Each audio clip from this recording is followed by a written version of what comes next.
And speaking of systems, the sources really dig into the key parts that make up a solid edge. So if an edge is this statistical thing, what are the building blocks? What makes it real? Right. The research consistently points to four critical pieces that have to work together.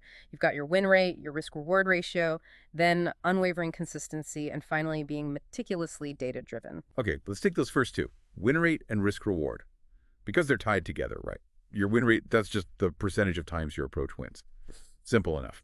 But, like you said, it doesn't exist on its own. It's directly linked to your risk-reward ratio, how much you typically make when you're right compared to how much you typically lose when you're wrong. Exactly. They have to balance out to create that positive expectancy we talked about. Imagine one example was like this. Say you have a strategy, wins 50% of the time, dead even, right?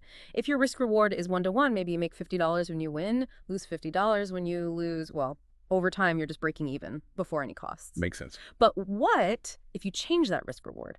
Maybe you aim to make $100 when you win, but you cut your losses strictly at $25. Suddenly, even if your win rate drops to, say, 40%, you could still be very profitable. I mean, Yeah. 4 wins make you $400, 6 losses cost you $150. You're still netting $250. That's a really powerful point. It shows why chasing just a high win rate can be totally misleading. You absolutely have to know how much you win or lose on average relative to how often it happens. Mm-hmm.